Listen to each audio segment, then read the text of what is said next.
So weren't really planning on doing this, but here we are. Tools and tactics here. We got a 1/2 inch bender.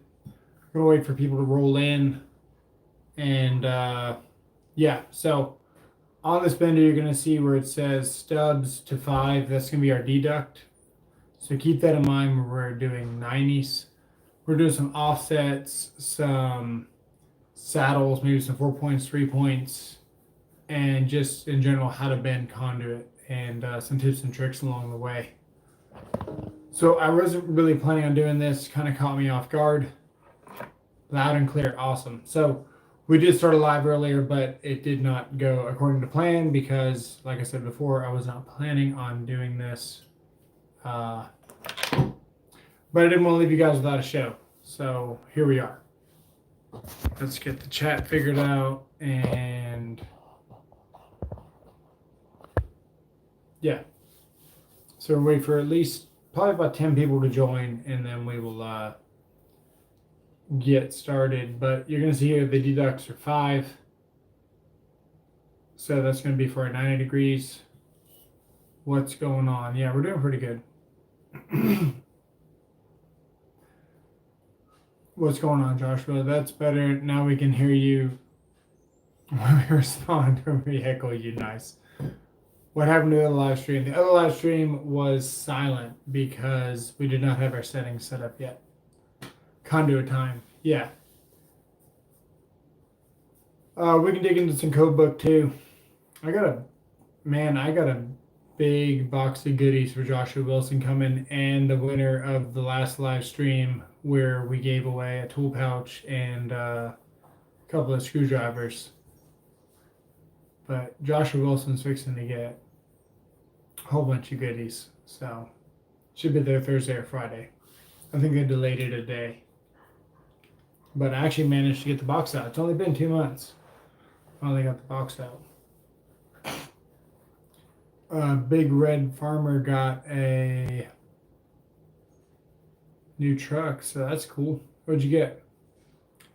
Thank you, that's awesome. I made some stuff to contribute for a giveaway. Nice.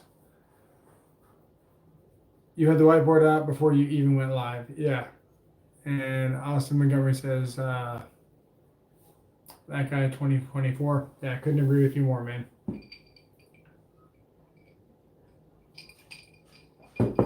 So I say we get in the garage. I got my safety Crocs on, so definitely gonna be extra safe during this live stream. Might throw in some boots. I don't know. I didn't really plan on doing this. I was just chilling with the family on the couch. I called Tools with Souls, and he said, shout out please. Hi, my favorite YouTuber. I am Seb. What's up? Harmon Vlogs. That's awesome, man. Or Harmon Vlogs, depending on how you pronounce it. Shout out to Harmon Vlogs. And Eric said something. Oh, yeah. Assalamu alaikum. Yeah, what's going on, man? Renegade's Garage says, hey everyone, what's going on? All right, let's get in the garage and let's start bending some conduit. We're gonna see how much we got. Like I said, completely unprepared, but you know, I appreciate that, man. Let's go see what we got. If we want later, we can do a live stream on the code book, a practice test. We can look at multi-wire branch circuits, all kinds of stuff. A 1/2-ton quad cab Chevy truck in 2023 model with 31K miles on it. Dude, that's awesome, man. That sounds great. Safety Crocs are for working on live 480 volt while standing in water. They might be. They might be. What causes paint to not stick to concrete? Plastic. Put down plastic. I don't know. Probably plastic. That's what I'd recommend you do. All right, let's get in this garage. I'm using the Night Eye tonight.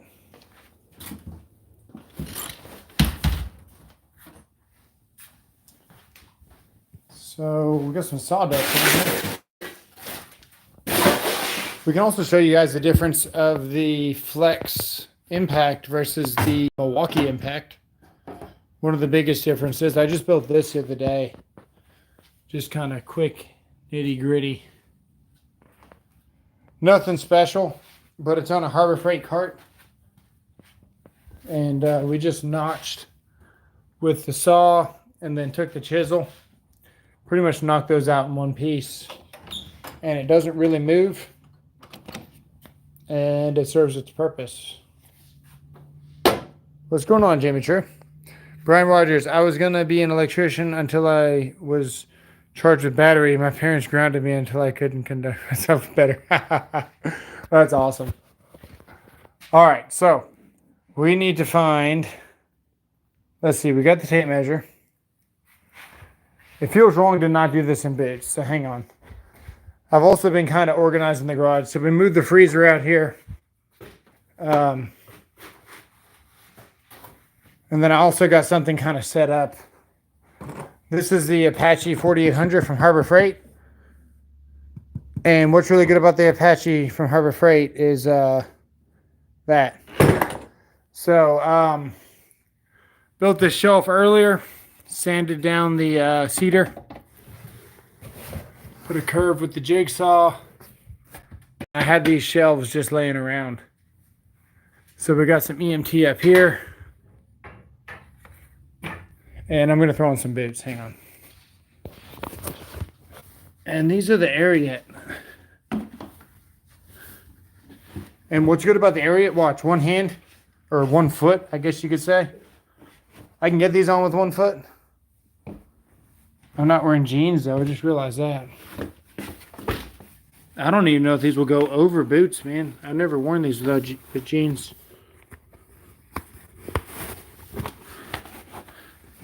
Yeah, that works. Sorry, live stream side base.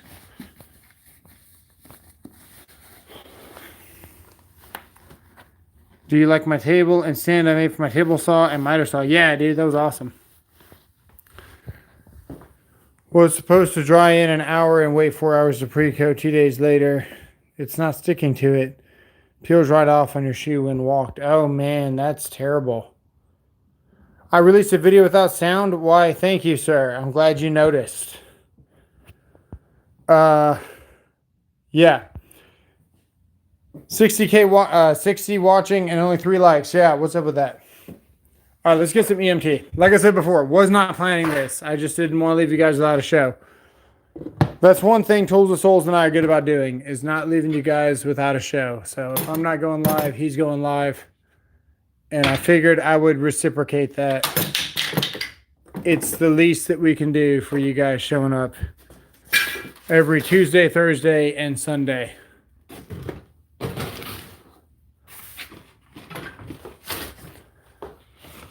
That's the Milwaukee line. Works pretty good, actually.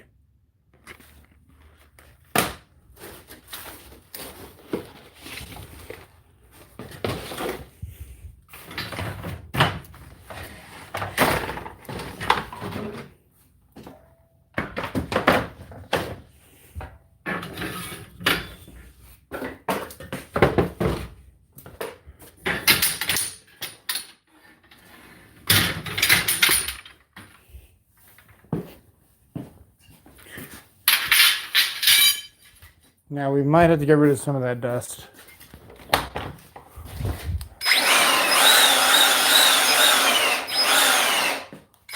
Hopefully I don't regret that.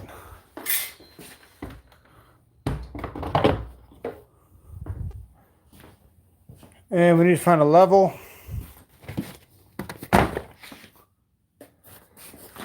We need a level on a couple of things. Hope you have a speedy recovery. Ground temperature and humidity. Let me see here.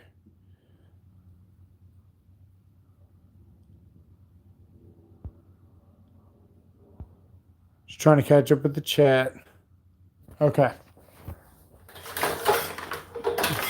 we're going to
Hey, Joshua Wilson just called me. Let me know I lost sound.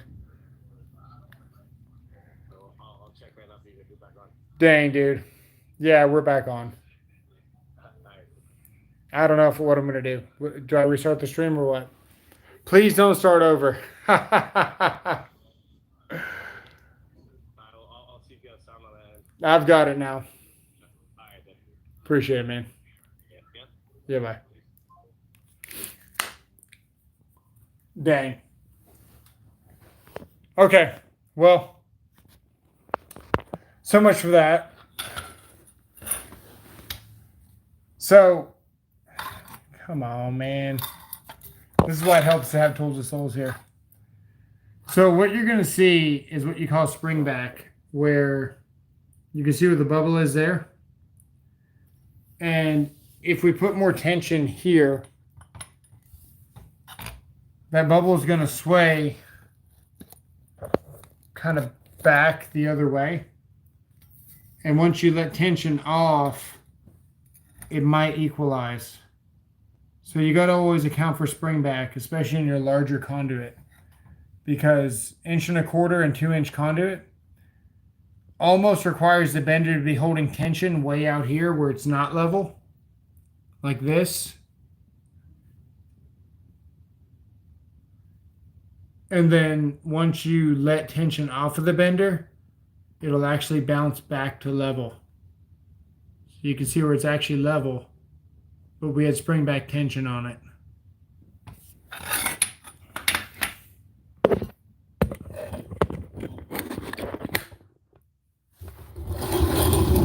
All right, well, thank goodness for Joshua Wilson there. Let me see if I can move this over here. That actually looks like a better view.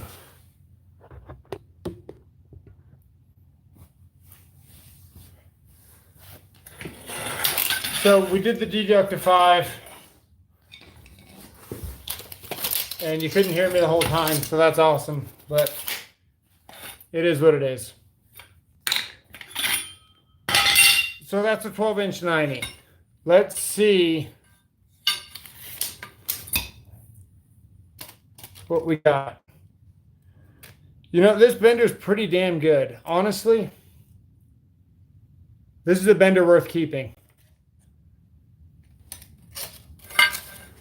So we're like dead on 1 foot right there. Some benders are a 1/4 inch off. Some benders are an 1/8 inch off. This bender is dead on. One good way, if you want to measure to the back of this, is to put another piece of pipe along here. A lot of electricians will put their bender here and they can get a pull straight across. Like that.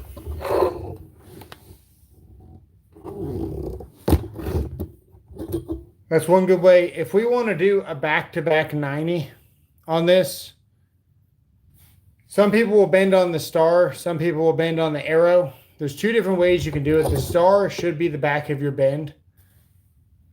You can also bend on the arrow, which is obviously the back of your bend. I'm going to show you to bend on the arrow, and then we're going to try and bend on the star and see what we wind up with. So if we want to do a back-to-back 90, we would need to measure from the back of this.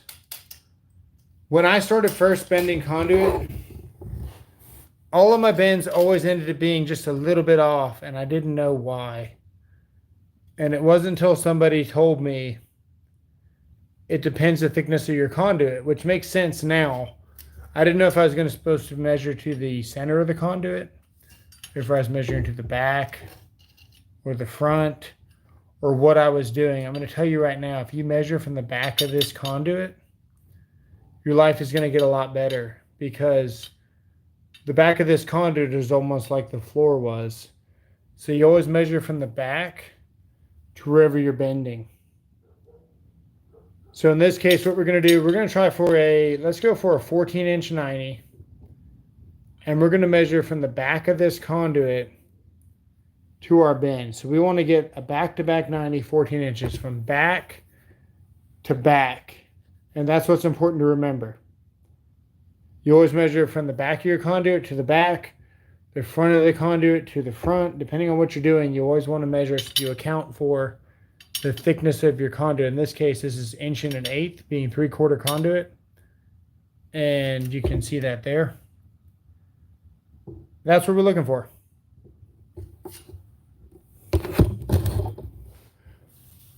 So let's do 14 inches. In this case, just like we showed you the bender, we're going to take the bender and we're going to put it over here.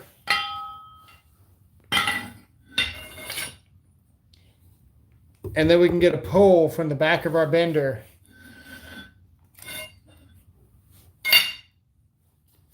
to our mark. Now, the last time that I did a back-to-back 90 was more than 7 years ago. So let's see if it's like riding a bicycle. Again, I was not prepared for this. Very few things that I ever do on this channel I'm prepared for. It's raw knowledge. There is no prep. I don't know the results. I don't know if I'm going to be right. I don't know if I'm going to be wrong. It's part of what honestly makes this channel great, because I don't stage anything. So hopefully we can get this right. We're going to mark 14 here, reluctantly. And we're going to measure back 5 inches because that's our deduct. We talked about that at the beginning of this video. Stubs to 5. A lot of people, they'll say the back of the 90 is the star. So we could do that. We could put the star right there. That's the star. We could put the star right here, and we could pull straight back. Sorry. Ha ha ha. Almost messed up.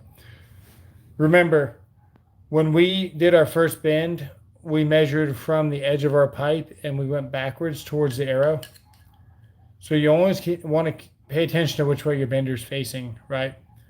We could go to the back of the star, or we can measure forward 5 inches to deduct, because we're going to be subtracting the total of 14 from 5. So this should be closer to 9 if you were doing the math there. We should be able to measure 9.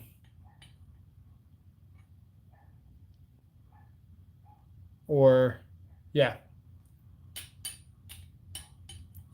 Right there. I'm going to show you how to get that measurement if we were to mark from the back of this. But the star should be the back of the bend. I'm going to do it the really, really safe way, because I've never used this bender and I don't know what the star is going to do. So if we were like going from box to box that was like already set, you wouldn't have wiggle room of 3/8 or 1/4 inch. It would have to be like dead on. So we know that our arrow is dead on. We're going to subtract 5 inches this way to the 9, and then we're going to pull straight up. And we should get a 14 inch from here to the back of our bend. Is it going to happen? I don't know. It's been 7 years since I did this.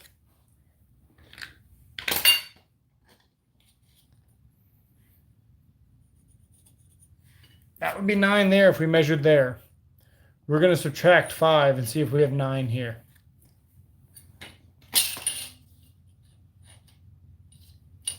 So we have a little bit less. We're gonna make sure that we are 5. You can see we're just slightly off. So we're gonna not trust our star and go with our arrow, because we know our arrow is dead on. And we're gonna adjust just slightly.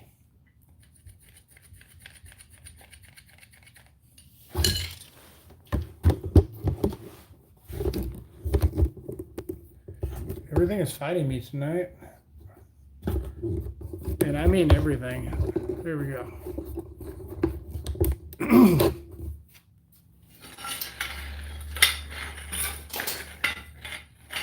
So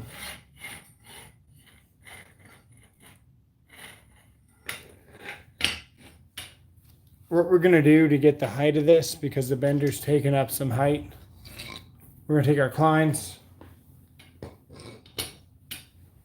We're gonna put it underneath there. We're gonna lock our bender to where this doesn't roll left or right, and you'll see what I'm talking about here in a second, and I'll show you how to mitigate that as well. So we're gonna keep tension here as we lift this conduit up.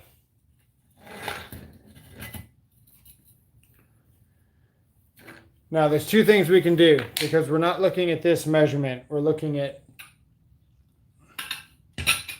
this. You can see where I rolled it. That's not good. So we need to make sure this conduit stays up and down.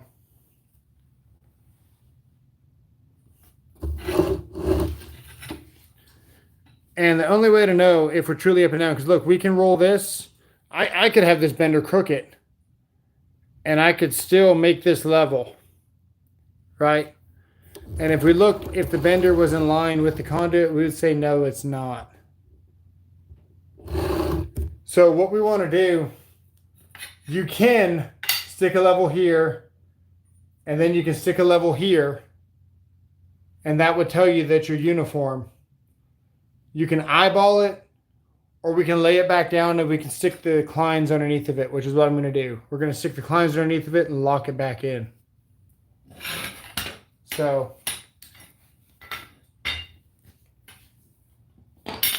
clines are in. We're going to keep tension. We're going to roll it up. And we're going to eyeball it, because as an electrician, believe it or not, your eyeball is going to be the most used measurement.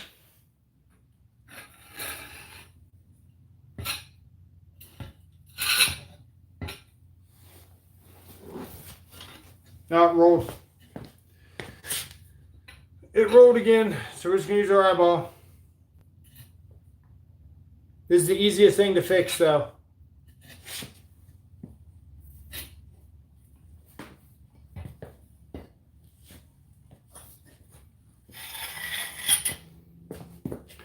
Now, there's two measurements that we're looking at.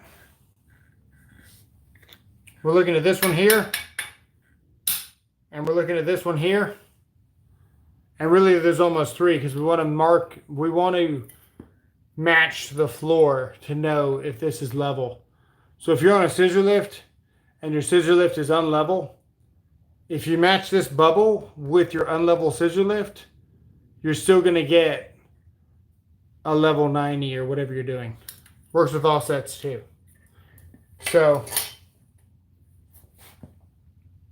our floor has a bubble touching this line. I don't know if you guys can see it.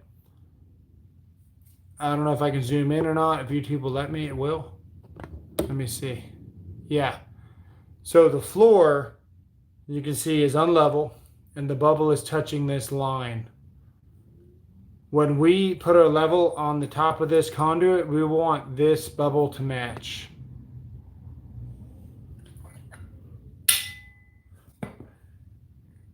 It's pretty close. It's dead level. Show you.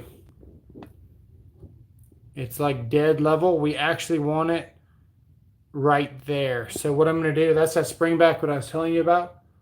We're actually just going to kind of keep our foot tension down here, and we're going to pull towards us to get this bubble to match the floor. Just going to adjust it right about there. That works. We're going to zoom out. And this bubble here should also match. So we're going to get our bender off. We're going to put our bender here as well. And we're going to see what that says. And as you can see, this bubble is barely touching the line too, so that is a good sign. Now, from the bottom of the floor here, the floor to the top of this, we should have 14 inches. And to be honest, I'm kind of nervous because it's live, so let's see. We have 14 inches exactly. So we have not lost our credibility. That is good news for the channel.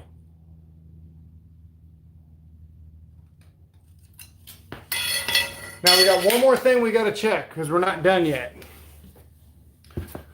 We got to make sure this thing's not what you call dog-legged or kicked or anything. So what we're going to do, remember we eyeballed this, and this is an easy fix. We're going to bounce here on the pipe, and we're going to bounce here on the pipe. And you're going to notice, I can already see with my eyes, I can see that this is not straight. See how it teeters there? There's two ways of fixing this. We can stand it up and we can try to manhandle it like this. But the easiest way to do this is to turn it upside down and stomp on it. So what we're going to do, we know we want this part down. So we're going to sit it on the conduit like this. Just at one side. We're going to stand right here. And we're going to stomp down right here.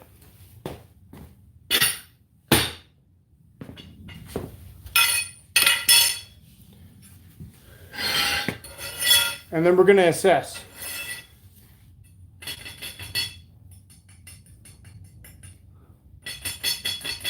Has a little bit of bounce, but it's a lot better. It's good enough to put up. This is textbook, completely fine to put up. Only you are going to know that it's off by 1/16 of an inch.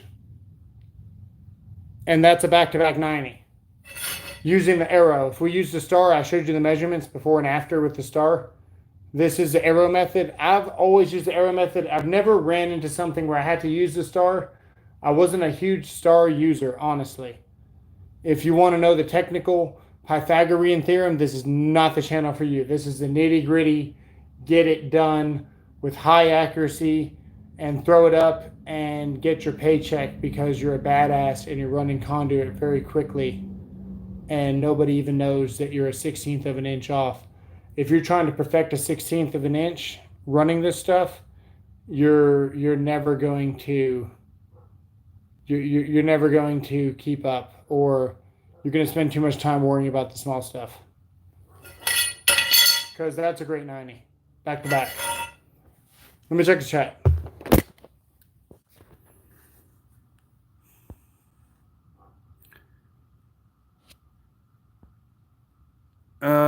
Pipe has an angle.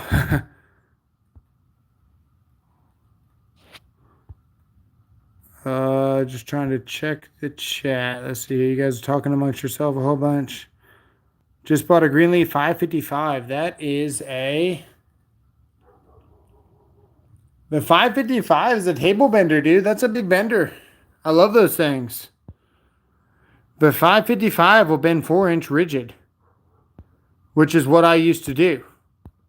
Like a bunch. Like a bunch. I used to bend like consecutive 4 inches and roll them all into each other and do like purposely dog-legged offsets to make things roll in a certain way. I definitely miss running pipe, man. Benders cannot be explained in 22-minute Tuesday. It's hard to do 20-minute Tuesday when you start off with 10 minutes and the audio is off once again. What night should you go live? Friday night, 7 or 8, man. Just put it out in your, in your thing. Or just go live. Personally, look, I'm going to let you know right now. It's hard for me to... Once you get a really big channel and you get a really big following, man, it's hard to watch other YouTubers do their thing. Because every time... Like, for example, I put out a video today. It was a long format, and it did very well. It was talking about arc fault breakers. And it was a long format, and it got almost 3,000 views, which is, like, great for a long format video. And even though I did a long format video, and it was absolutely killing it, I just couldn't sit around. I had to do more for you guys.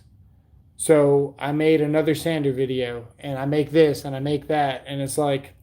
Mentally, I can't sit still. I wanted to play video games on my computer, but I just couldn't. What's going on, Amir? We're bending conduit, dude. We just did a beautiful back-to-back 14-inch 90. So, if we wanted to do some kind of crazy bend where, Let's do another bend in this, because this isn't out of the normal. It's probably a little bit too late to do an offset into, but I'm up for the challenge. So let's do an offset. Let's do an offset on this. Let's say we had a box down here, and we want to land on a box that's 3 inches taller. So we can do an offset on this pretty easily. We're going to do a 30-degree offset up. So what it's going to look like is we're going to kick this up here like this, and then this portion here is going to go flat.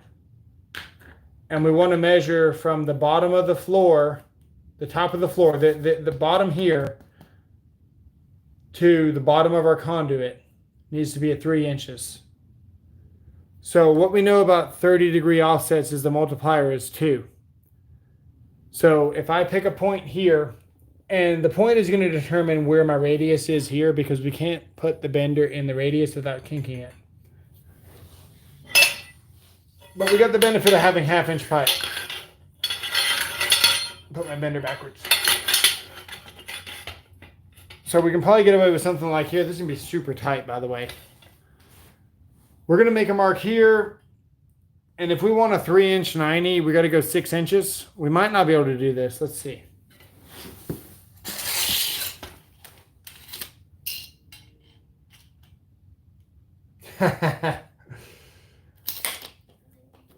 Let's do a 2-inch offset, and we'll space it at 4 inches.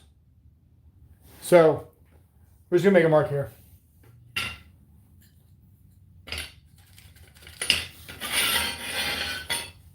And we're gonna make another space at 4 inches because the multiplier is 2. We're gonna use 30 degrees. That's gonna get us a 2-inch offset. So we're going to take our 2 inches, multiply it by 2 for a multiplier. We're going to go 4-inch spacing. And that should get us a 2-inch offset on this back-to-back 90.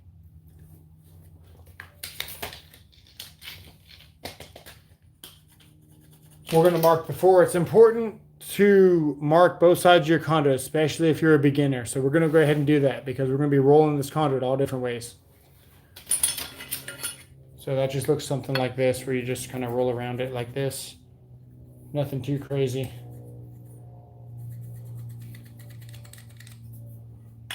Like that, close enough.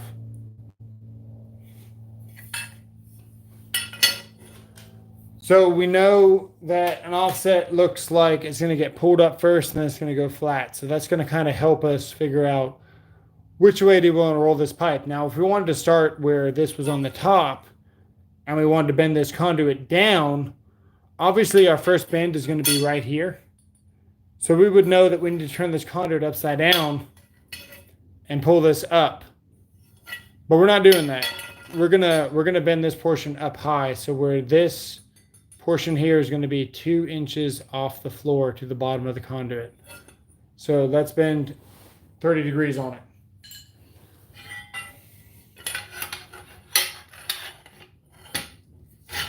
Bender's backwards again.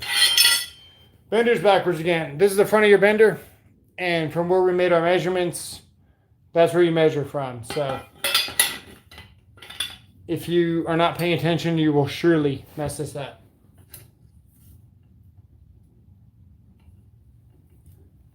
We're going to pull this up 30, and we're going to pull it down 30. And pulling it down 30 is not going to be fun, trust me. Because we don't have any pipe to work with.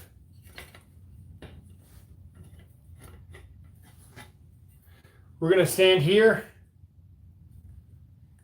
and kind of keep some tension on it, and we're going to try to level this out. Like I said, your eyeball is going to be your best friend in this case.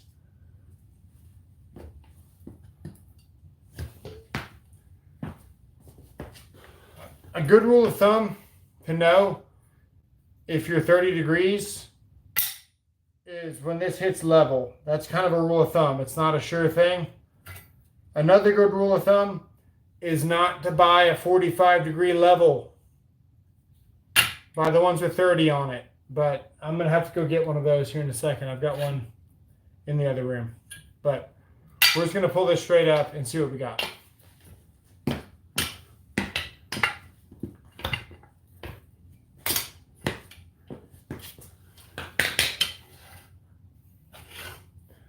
Okay, at this point, I'm going to have to grab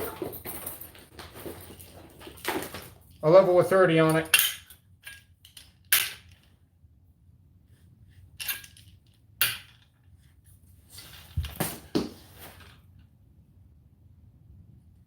See where this where this bender is starting to get more level? See where this is starting to get level at 30? Kick this up a little bit more.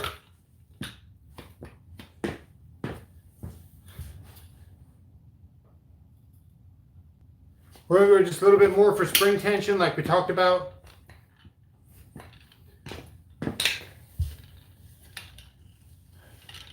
Now we got to bend this down. So we're going to pull this out. We're going to roll the pipe around and we're going to pull down.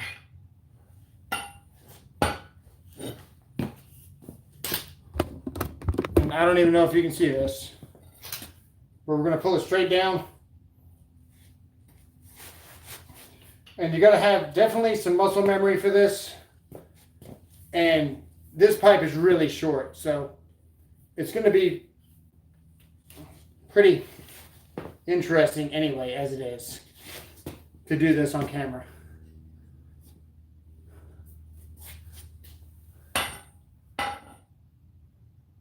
Let's see what it looks like. We're going to put it down.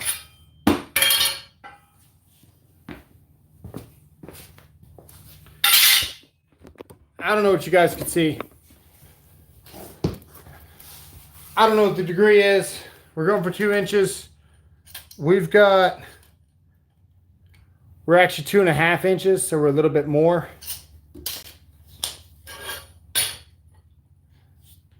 See what the bubble says. Remember, we want to match this bubble to this level portion here, which would actually be back here. So the bubble matches. The bubble's pretty close. We're about 1/2 inch too much, so we're going to have to take some bend out of this. There's 2 ways we can do that, especially with a crazy bend like this. We can turn it upside down and we can try to bend the bend out of it, which is what I'd recommend doing. So we're going to put it back in our bender.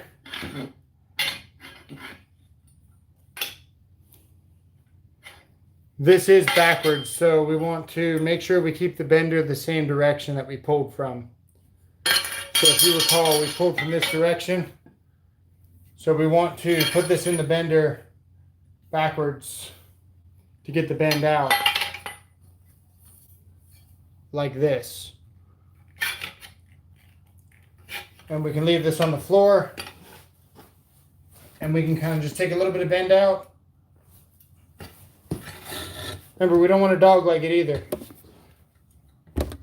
And it's only 1/2 inch, so this isn't the end of the world. If this was 1.25 inches, we'd be in a completely different boat.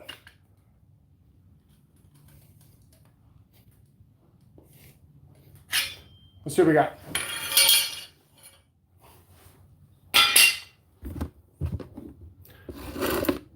Now I can already tell that this is kind of bending down, but we're definitely on the right path because all we got to do is pull this up a little bit more and we should be right at 2 inches. So we're just going to put a little more bend in it right here, just like we did before.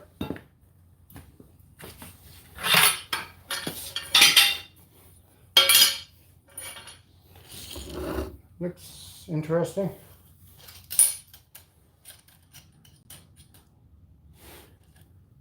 We're about 2.25 now. Let me check the chat. Let's see what we got. What's up, NC? Seeing your garage and what you have and what you're doing motivates me to keep going in life and not lose sight of the bigger picture. Thank you. I can paint a bigger picture for you, bro.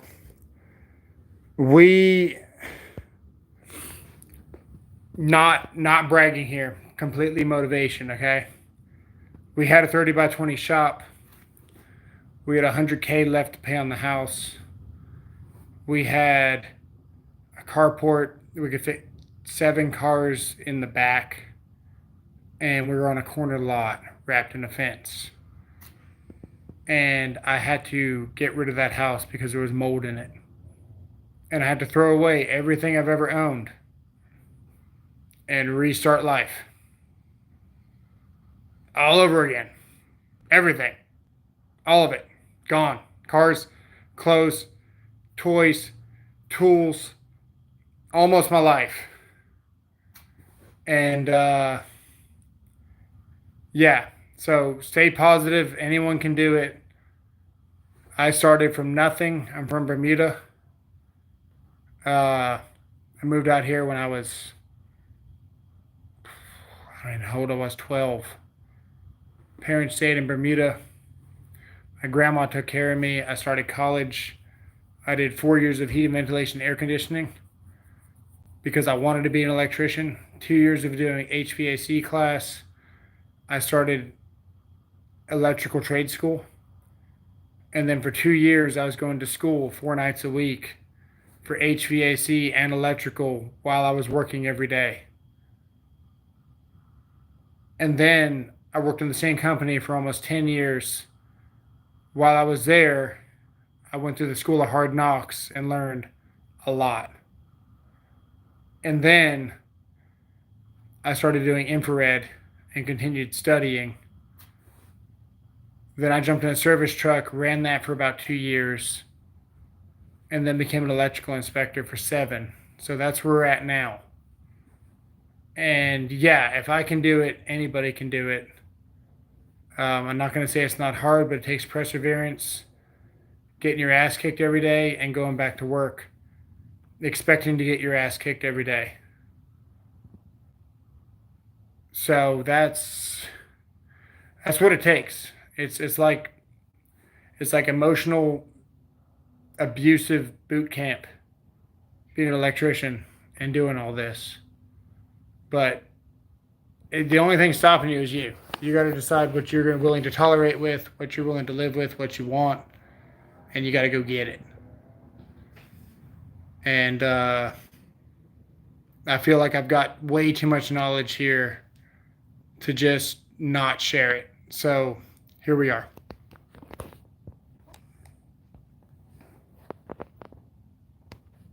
I can't legally wire a house. You won't want to see the results. Yeah.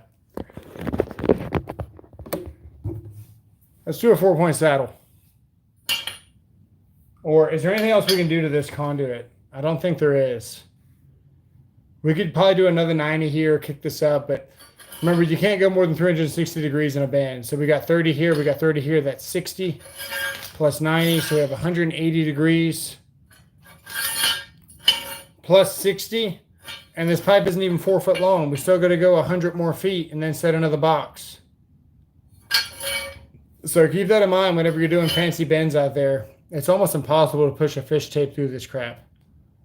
And this is only 5 foot long. So let me show you what it looks like pushing the fish tape through this, and you can see how difficult this is.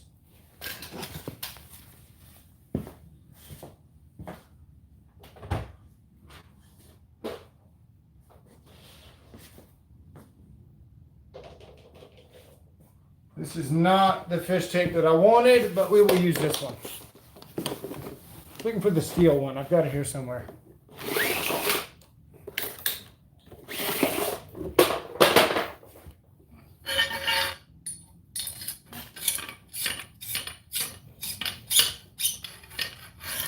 Not too bad.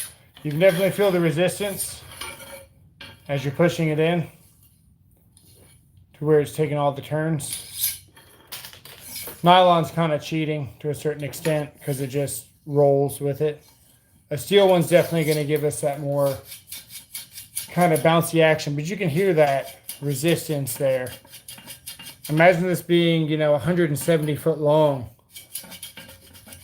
Sometimes it takes all your weight and you got your clients and you're just like feeding that crap in there like 3 inches by 3 inches as it's going. Kind of like my love life. All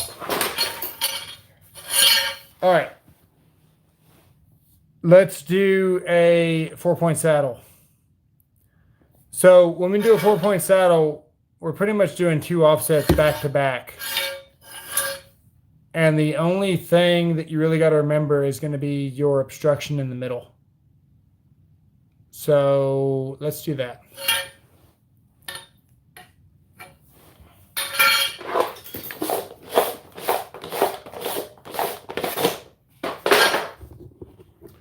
We might take the whole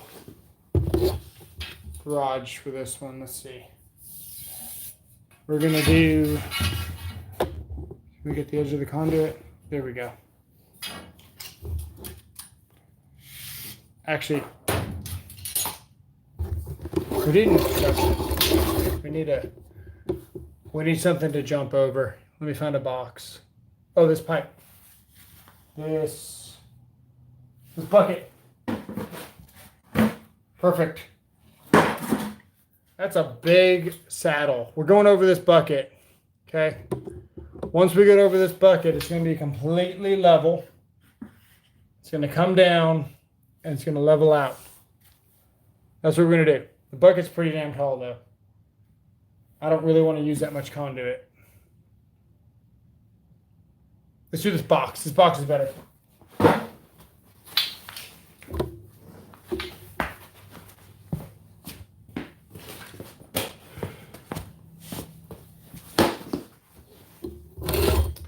Nintendo Switch box.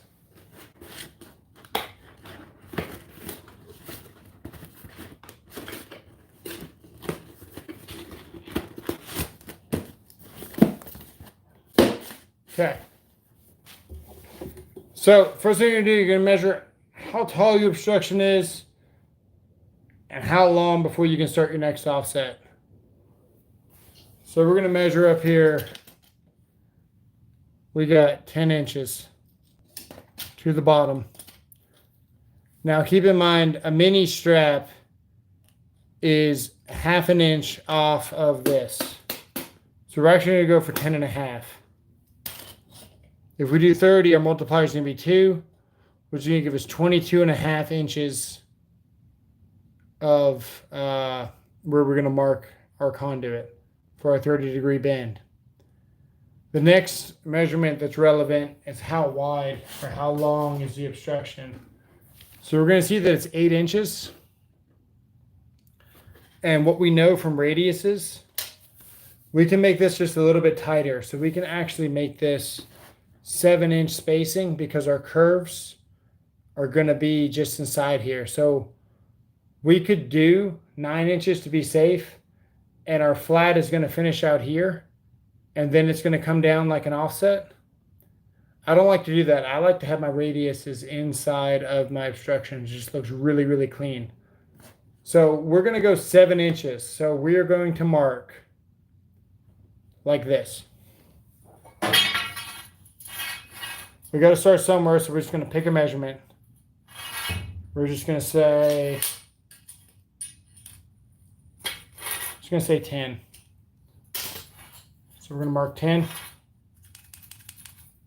Then we're going to measure 22 because 10 and a half times 2 would be 22.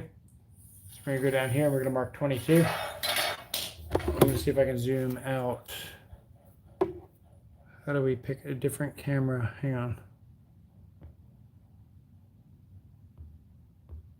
Nope.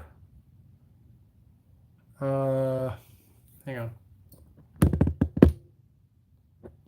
What does that button do?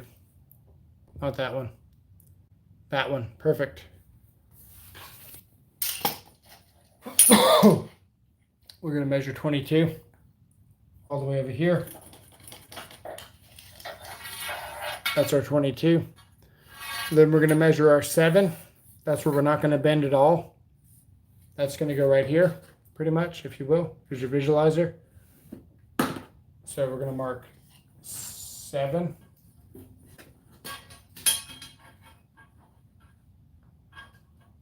Roughly. And I'm going to mark it on both sides because we'll be rolling this conduit a whole bunch. And then we're going to go 22 again, which is here. Way over here. It's going to take this whole conduit. So we have 4 points. We should have 1, 2, 3, 4, right there. And I'm going to try to bend this all in front of you. But I'm going to do it fairly quickly, so let's see if we can do it.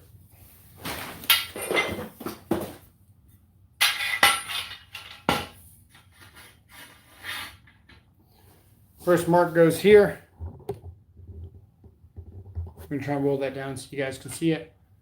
There's the first mark there. We're going to bend it down to 30. Now, one important thing, one of the most valuable things that I learned, I'm going to try and bring this tripod up one-handed. I don't know if I can do it. Okay. This is the most important thing that I probably learned. When you are looking at your 30 degrees here, you're going to see right now that this bottom of the pipe is not touching 30 degrees. It's actually level with it. And that's where you want to be. This is a 30-degree bend, whether you know it or not. Pretty damn close right there. You don't want this on the 30. Whenever I started bending pipe, I always thought I needed to touch the 30 to the bottom of this pipe. That's not true at all. We want to be parallel to it. That's, if not, they just have a dot here, but they got a line. Been 30. We're going to spin this pipe around like we would do an offset. We're going to slide down to our 22-inch mark here, and we're going to roll our conduit like this. Just rolling our conduit. So let me see if I can get you guys a good look at that. Can you guys see down there? We're trying to line this conduit up.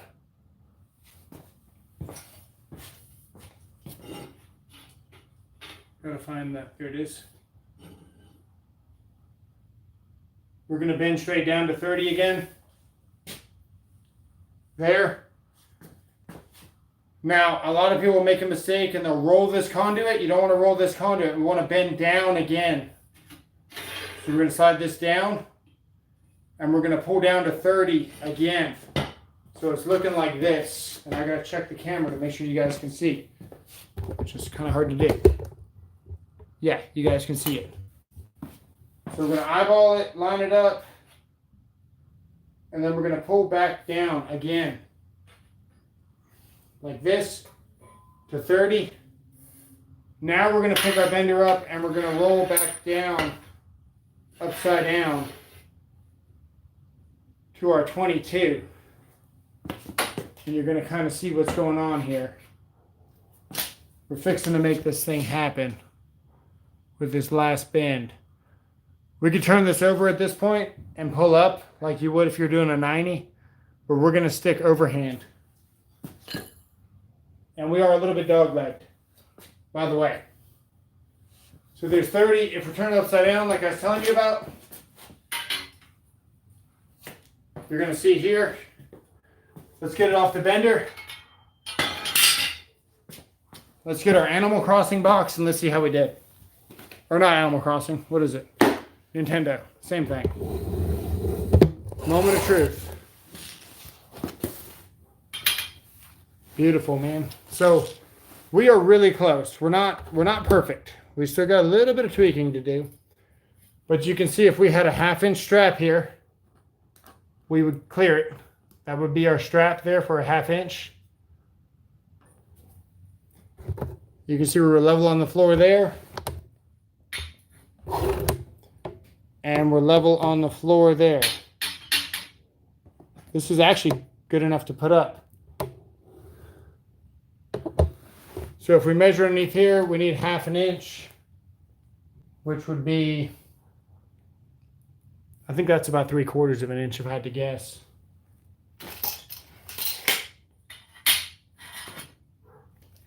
Why is this pencil?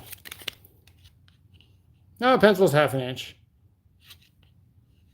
Right there. 1/2 inch, so we can put the pencil underneath of it.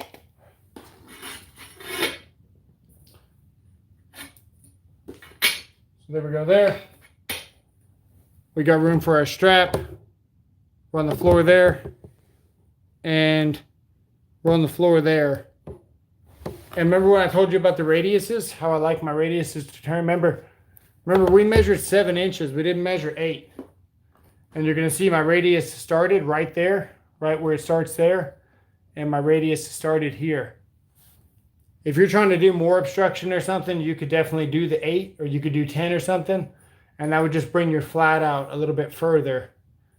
Give you a little bit more wiggle room. But I always like to get as close as I could just to, I mean, I just think it looks great, man. The middle of your radius here, being on the edge of this where it matters, was always something that I liked.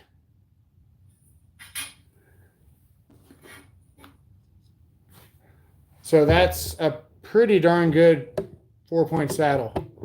Sorry, the garage is a mess.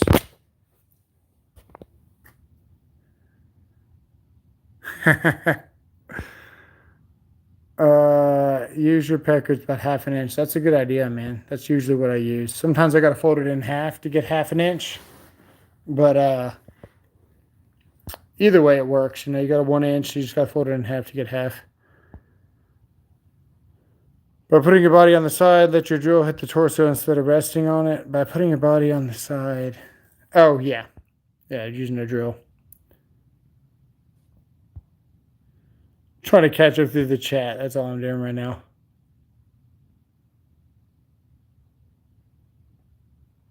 The first measurement looked like 7. Yeah, I did 7 purposely. Because I think that the radiuses look better. The measurement was actually 8. Measurement was 8. But you're not mistaken. I marked 7 purposely because I like the way it looks. I like that my radiuses are just barely missing to where it's like, honestly, it's like perfect. I always took off 3/4 to 1 inch off of my obstructive measurement because I think it just looks better. That's just me. But you could absolutely still stick to 8, but I did 7 purposely.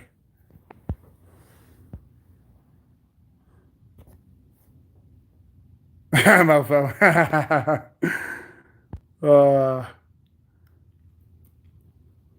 Yeah.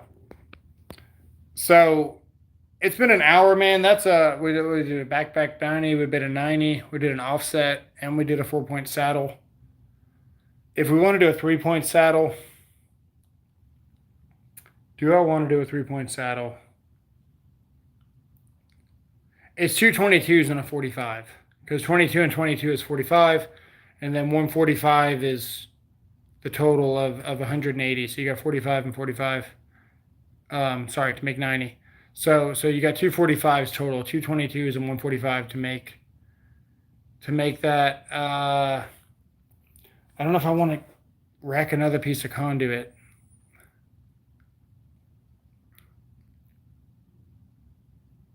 I could reuse this conduit. Let's see, what could we do? We can make that a 22. We can make that a 45.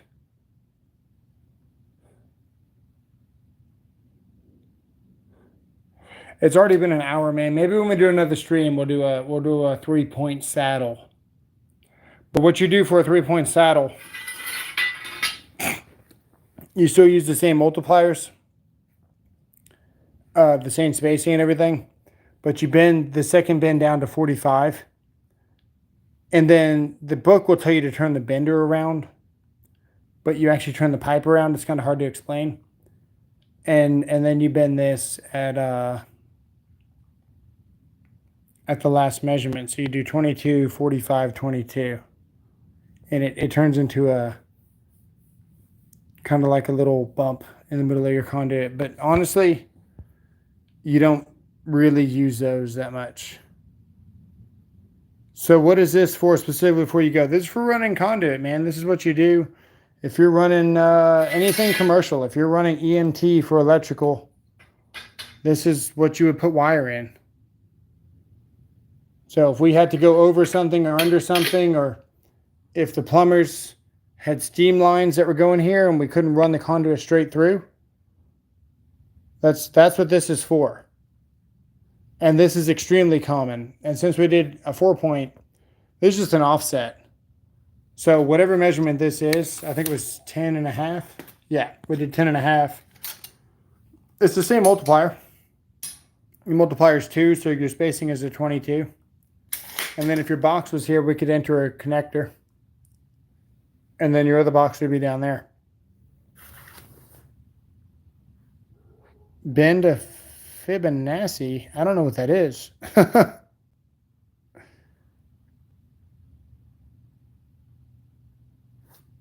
Just don't make shepherd hooks. Yeah. Man, we were doing a bay for police Humvees and Bearcats and stuff. And we had to do quite a bit of shepherd's hooks. It is what it is. Sometimes when you're roughing in walls, they'll 90 straight out instead of offsetting. So what I would do, what he was talking about is this. Do I want to cut that? Nope, I'll draw it out. We'll draw it out on the whiteboard. That's what I do.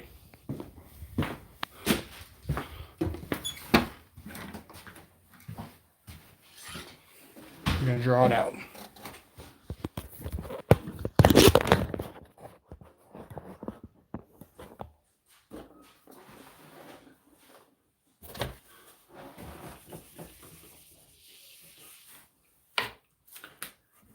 So this is the block wall.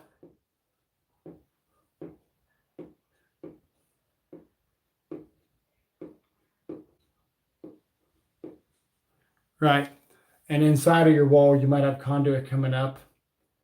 And if this is like the 0 line of where the wall is going to finish, right?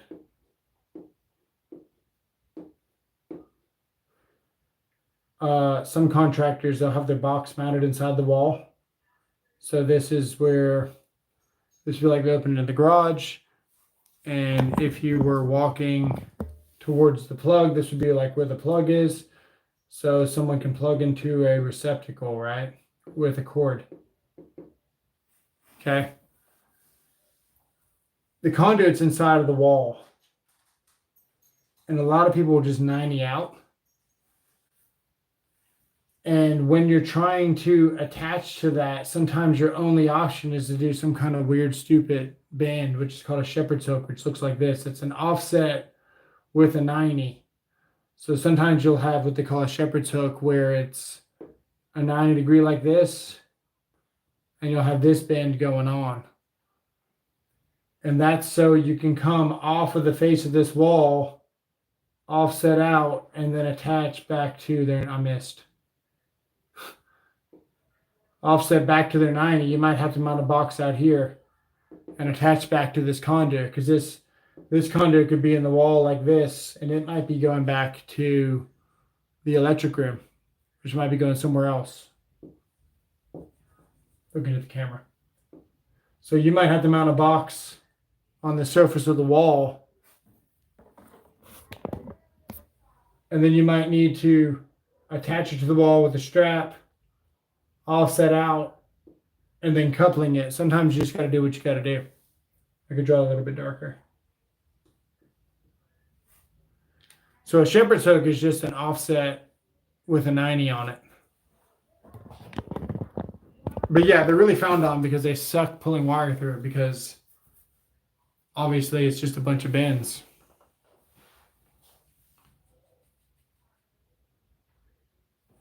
Don't bring up his downfall. I'm definitely learning new things. That's good. Some might argue that EMT is not actually conduit, but tubing. Electrical metallic tubing. Yeah, EMT. Just showed off his bending skills, like redemption for the 4-hour stream of him trying to assemble the table saw. Yeah, that was bad. Yeah, yeah, exactly. Demonstrating proper technique and tool use. Yeah. You know, Kai Kinet, I don't think I do. Small emergency from Renegades. Hope everything's good. And we are caught up. So, there's no way to make 90-degree turns smoother so they're easier to run wire through. There is, you can do 10-degree segment bends. So you can do you know, 90. Sorry, not 90. My bad. We're trying to do 90. So you do 10 and then 10. I started off way too slow. 10, 10, 10, 10, 10, 10, 10. Do 9 tens, and that would get you a segment bend of 90 degrees. But nobody does that. The only time you're going to see sweeping 90s is if you're doing, you know, medium voltage or data cable that already has a head made up on it. So when you're pulling it, it's easier to run. I ran the conduit on the ceiling and the shop on the walls. We didn't put it in the walls, but it's a shop. So you have, yeah. I ran mine on the ceiling live the other day. Let's see here. Tactics does not have informative streams. Not all what to do even. Yeah. You do that on industrial applications going around stacks or tanks. Yeah. Okay, yeah, exactly. So yeah, I did about 5 years of industrial. There's a couple of times where I ran aluminum rigid around a large tank. And yeah, we did some segment bends on it. But it was aluminum rigid, so we kind of cheated on it, honestly. We didn't really even have to put a bender on it. You just kind of just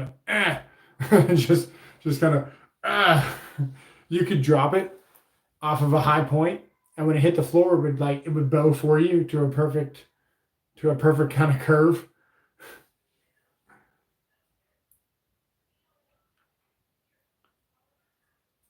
Just joined. What work is he talking about? I was doing EMT, electrical metallic. So architects should embrace the mechanical portion of buildings instead of hiding everything in the walls or floors. Yeah. But due to the Chili's, man, the Chili's embrace the mechanical aspect. They got the exposed conduit and the exposed everything. I want to be an electrician working in the mines in Australia. Going to start my apprenticeship next year. Nice, man. Biggest advice I can give you is show up 10 to 15 minutes early. Be looking for what your superior needs before he needs it. And just try to be like a sponge and learn as much as you can from whatever they're telling you. And if you find somebody that doesn't want to teach you, it's up to you to find somebody that does want to teach you. So if you're in a point where the dude's just abusing you and making you run this and do that for quite some time and you don't feel like you're learning anything, you need to speak up. Go find somebody else. Saw's cord impact battery. It's good English there.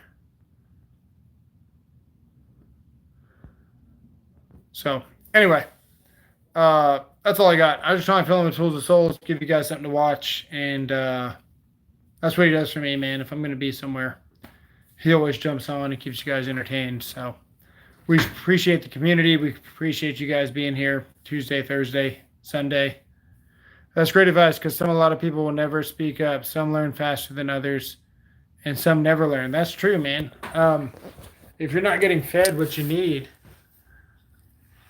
you know, you're just not, you're going to get to another job or something, and someone who's been there just as long as you is going to know a little bit more. And if you run into a situation where you've got two people that hired on at the same time and someone knows more than the other person, it doesn't look good for you, you know, when you don't know your stuff.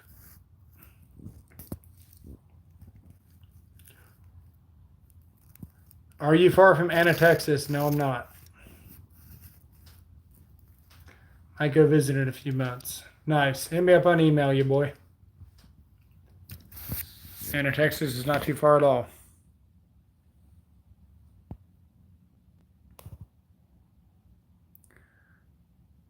Let's see here. Thank you for the stream. I'll be back for the next one. I appreciate that, man. I'm glad I found this stream. It was meant to be because I haven't seen any lives pop up in a while scrolling through YouTube for weeks. Nice, man. I'm glad you're here and appreciate all the support. And yeah, that's what we do here, man. It's just a real YouTube channel. There's nothing to hide, dude. Why pretend to be a character on YouTube when you're yourself every day? I don't understand that. You know, a lot of people will start their streams and they'll have this persona like they know everything, or you'll see a video, they'll be standing behind a desk and they'll try to tell you everything about it. And the truth is they don't even know what the hell they're talking about once they get off camera. They've just researched it. And then you look at them and you're like, well, I've done that for 10 years. You know, why should I watch somebody pretend like they know what they're talking about? Like, how can you trust somebody, or how do you even know who to trust? So I made this channel for you guys just to share the knowledge, because I feel like there's just a bunch of fakes on the internet. It's just a bad feeling out there. You know, you don't really know who you can trust. Even people that you've learned from on YouTube, they don't have a personality and they're afraid to be themselves. And I know I'm not the best looking or I got the best voice. I certainly don't have the best freaking voice to listen to for an hour.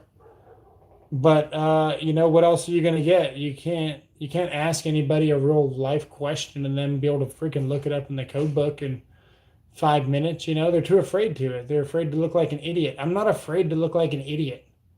I don't care if I don't know. If I don't know, it's my chance to learn. You know, you can ask me anything in this code book right now, and I'll look it up for you, and I'll show you how to look it up. And if I don't know the answer, my name's Robert, by the way. If I don't know the answer, I'll show you how to look it up. You know, you just go back to this index. That's why we do these things live. What is Bud yapping about? Fake ass YouTube channels that don't have any accountability. Tell you the freaking sky is blue when really they're freaking dying. Got to sell everything they've ever owned or throw it away. Restart life, and then they get on camera and tell you about what's new and what you should go buy and spend your money on that never even bought it themselves or used it or anything. You know, Tools of Soul's nice. Tools of Soul might be an asshole, man, but he's a real asshole. You know, I'm a real asshole, but I'm not a jerk. I'll just tell you as it is. If you don't like it, I can't help that. But you know, I'll just let you know the way it is. So if you guys got any questions or anything in a video, or, you know, yeah, unless you're sensitive, yeah. 2 girls, 1. Yeah. Oh, man. You know, so that's the only thing, is there's certain things we can't talk about. It's just not good for the channel. Yes. The answer is yes. I can't respond to anything else about that question other than yes. Cool. Different codes than me, but cool to hear. What trade do you do? Do you accept new information, which is rare? Yeah. What's up, nothing? Josh Armstrong, what trade are you in? If you're not learning, you're wasting time. Yeah, well, you're not messing up either. If you're not learning, you're not messing up. Quarantine doobie look-alike. I got a doppelganger here on stream. That's cool. I bet your vision's better than mine, man. These things are thick. This is actually a balance lens, man. This isn't even my real prescription. If not, this eye would look super small. This eye only looks normal size because I stopped trying to correct it. I appreciate that, Trey. Sheesh. Them babe's thick. Tell Tactics and alls always good vibes. Yeah. Yeah, I'm fixing to go out there and see him. I don't want to tell you what date. I don't want to, what's up, Big Red? Up to 64 subs. It's awesome. That's crazy. I live near you and look like you so much. How do you know where I live? I'm from Bermuda, so figure that one out. I'm from Bermuda. So, Bermuda, Bahamas, the island. That's,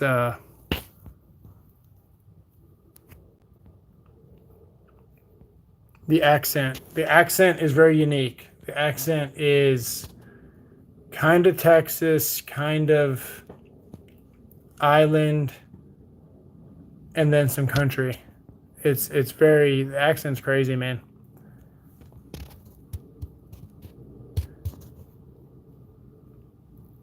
Ashlyn Clark is my neighbor. That's cool. Maybe.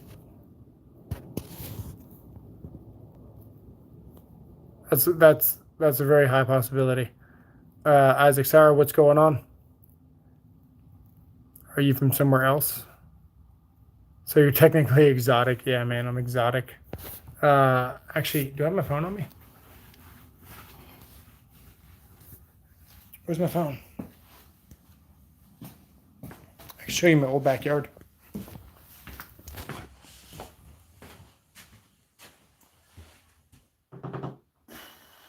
I thought I had my phone on me.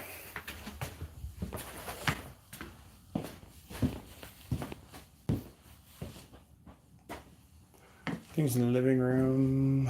Yeah, darn it. That's a troll. Yeah, probably. You never know. Born in Uruguay, but raised in Washington State and then moved to Florida 9 years ago. Nice. How does the man not notice the screenshot of his pic and changed the hairstyle? That's great. I can't even find my phone. I noticed. Nice. That's what we got mods, man. That's funny. I hope nobody banned him, dude. That's freaking hilarious. I can appreciate that. If trolls aren't hateful, man, they're supporting. Yeah. Pretty much. A lot of people on here, man, that are supportive of trolls. It's pretty funny. Let me see here. Let me go to my pictures here. Yeah. That's by the aquarium. I like deleting trolls. Yeah. Don't delete too many, man. I don't mind trolls, dude. They don't bother me. That's by the lighthouse. That was our boat.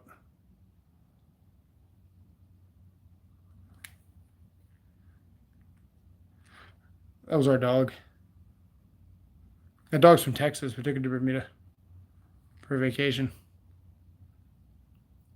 One of those beaches. It's a private beach. Oh, it's not private. It's in the middle of. It's an island that you can boat to. It's just a random island in the middle of the harbor, I guess you would call it. That was the old house. That house right there is $800,000 with no floors, windows, or roofs. That's what a house in Bermuda cost. That was the so you see here where you can see the kayaks there on the corner above the car. See the white? I mean, sorry, see the yellow right there? This is a wraparound. So there's that yellow kayak. And then this was the backyard.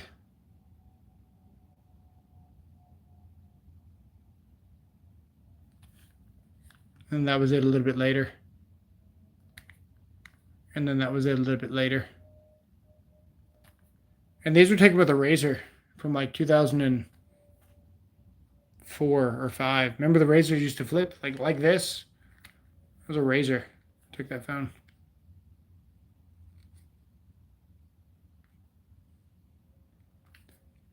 This was in Texas, though. That's on top of a hospital. here in Texas.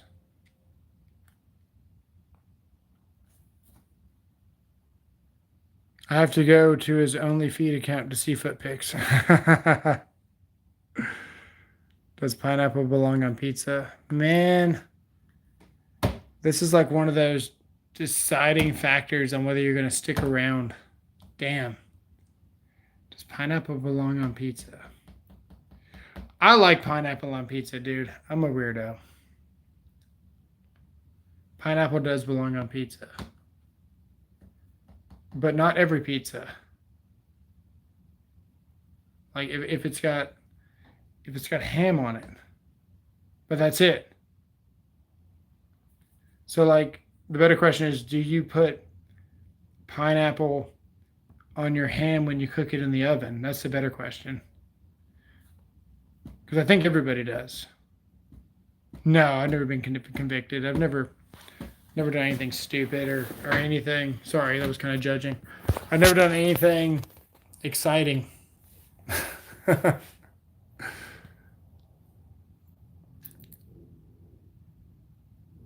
Troll questions. You just never got caught. I've been boring, man. I've never done anything. I've never done anything. Speed a lot. Got a Mustang.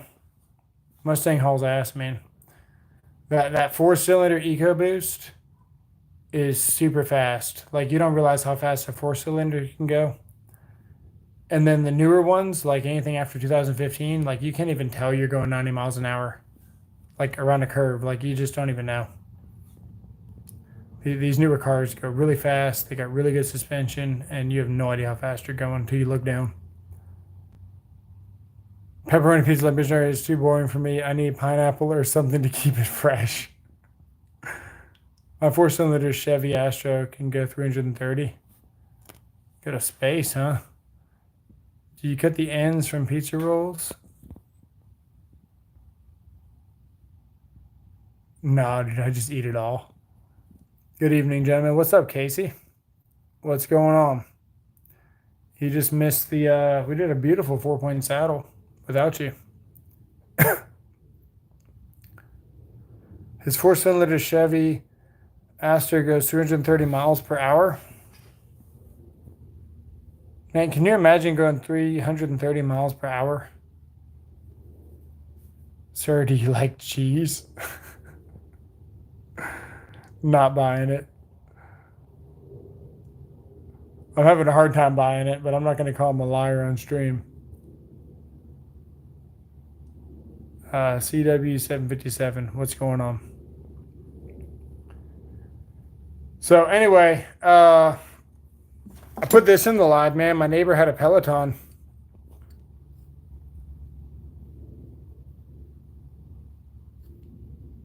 It's got a 15 and a 13 mil. So this wrench is like $3,000. It's a $3,000 wrench right here. Only way to get one. Arctic Catboy sub, what's going on? Thank you. Nice, you stole it.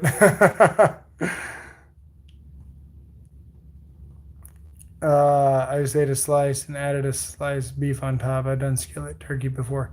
Oh, sliced turkey before. Nice. I like burger and onion pizza, man. That's pretty good too. What's going on, Elijah?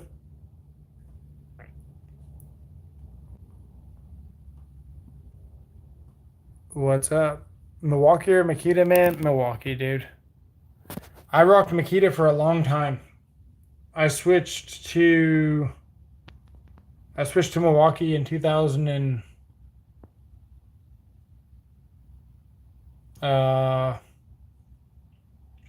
or 10. Trying to think. 11. I gotta think when I switched to Milwaukee. It was after M12 came out. But the M18 wasn't out yet. I don't think. No, that's not right. That's not right. When did I switch? I switched to Milwaukee when I was doing the Encore here in Dallas. That was the job site. So that must have been 20. I think I was already married.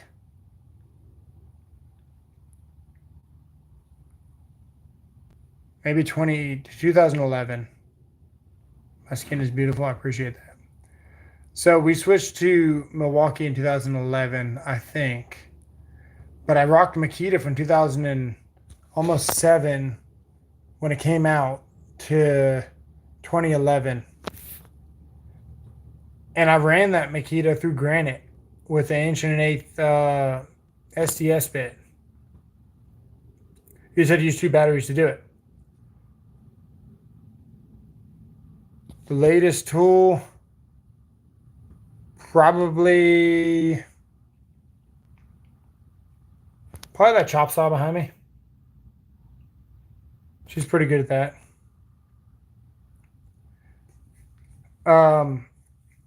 But yeah, dude, there's nothing wrong with Makita other than that it's just kind of overpriced for what it is.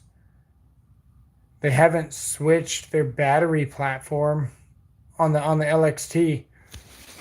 And honestly, when the 40-volt stuff came out, I didn't even consider it. I didn't even. I looked at the 40-volt stuff, and I was kind of intrigued because I remember Makita being like one of my favorites. And I switched to Milwaukee, it was just night and day better, and the batteries just lasted longer, and everything about it was just better, right? And then when the 40-volt came out, I kind of laughed when I saw it because I could not believe how much better it wasn't. Like it just wasn't better. It was double the voltage, and it just wasn't impressive. And the batteries were huge. So Makita kind of shot themselves in the foot whenever they came out with that 40 and didn't really deliver. What about Porter cable? Never really considered it. The Porter cable nailers are good and stuff like that. M18 came on 10 or 11. Yeah. When it hit, dude, I was watching it because I was watching it before it hit. And I sold all my Makita stuff. I sold the SDS drill. I sold the recip saw, 2 drills, 2 impacts, 8 batteries, 4 chargers, 2 flashlights. Pretty much everything Makita had except for the bandsaw. I had it back then. Sold it for $500 when I just bought the SDS for that job too. And I sold all that stuff just to switch to Milwaukee.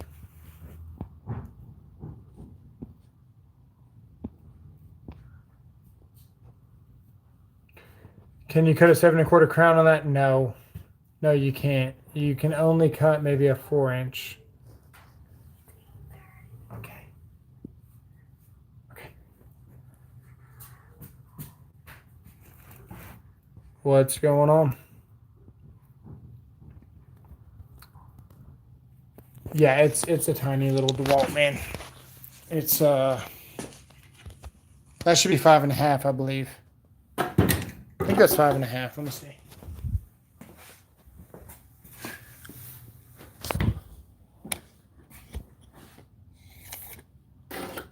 Oh, it's 4.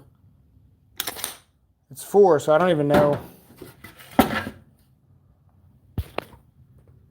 This might get interesting. I don't want to waste that much. I might have to waste this much so I can keep my fingers. Hang on.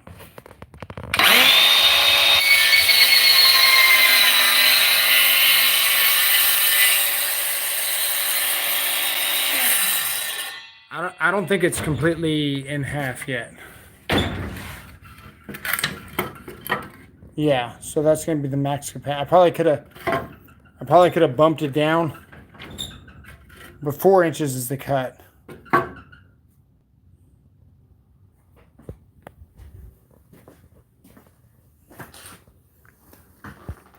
But you can slide it out. You can slide it out pretty far. I figured this guy was Russian. I appreciate that.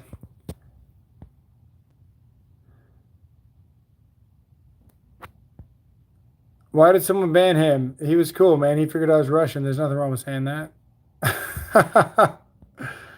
ICUP, yeah. I kept this somewhat on what he's talking about. I'm trying to What you working on? Nothing. Someone's asking about the cut depth. Fractured your hand, man. How many days until Christmas next month? What are you doing next year? Eve, Christmas Day for your family. Chilling, man. Hanging out with the family. That's what it's all about.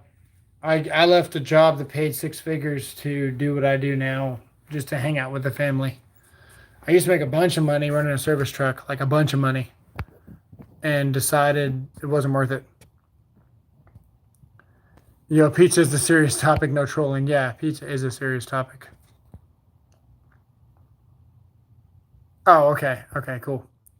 Love it. Yeah, man, I like the Dwell sauce. Nice, Jameson. Good for you, man. How many days until next year? I don't know. I'd have to add that. Somebody timed him out. That's a big decision. Yeah, that is a big decision. Yeah, you gotta untime that out, man. That wasn't me. I didn't do it. Budsville, if you can fix that. Anyway, yo, we gotta go. But appreciate all the support. And before we go, what's your preferred MSP to work on and most trusted breakers? Man,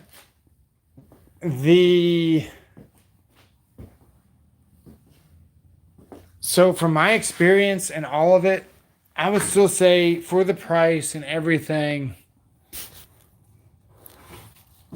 the Square DQO has been the most consistently one of the better ones. I see a lot of failures with CH. I see a lot of failures with BR. I don't see a lot of failures with the home line, but it's still the BR style, because BR is Eaton Cutler Hammer, and then home line is Square D's.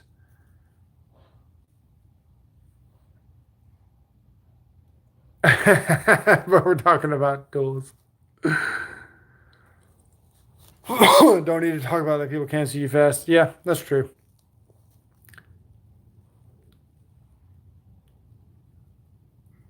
Square D does have the 22 5-amp buses. So does Cutler Hammer. You got to look on the side label. I can find a short to show you where to look for it. But honestly, the Siemens stuff has been really good. The Siemens equipment is really good. And it's really good for pools too, because the GFCI breakers tend to have less nuisance tripping. So what do? I do electrical, man. I'm an electrical inspector. I don't even know how many years in the trade. I did 10 years in the same company, electrical, commercial, and industrial. Then I did 2 years on a service truck. And I did about 2 years of mom and pop shop stuff before that. And then in that 10 years, I did 5 of industrial, 2 of infrared, and the rest in commercial.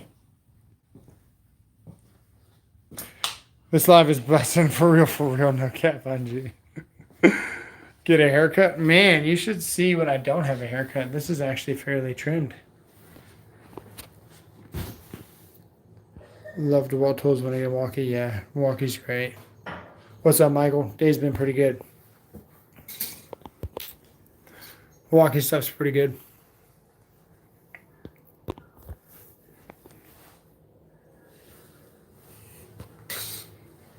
Hands of gold. Nobody wants to. I know, but nobody wants to work anymore, man. Commercial is by far the most fun for me. I really liked industrial, because the idea of industrial is as soon as you walk through the door, you walk through the man door by the dock, leveler or whatever it is. As soon as you walk up those stairs into that door, you can see every inch of conduit as far as you can see, because everything's exposed. So it takes a lot of integrity to run it. And the people that you're working with, your peers, when you're running industrial, are like up here compared to a lot of other contractors, because everyone's on the same page. Everything's got to be looking good. Everything, you got to take your time. You got to work safely, and you got to work neatly. I'm missing a cat poster. Called a missing cat poster today. Meowed and hung up. Nice. Have a good night. I watched you instead of doing my homework.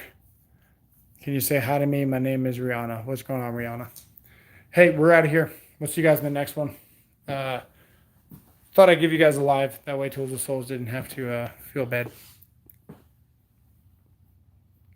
We'll see you guys later.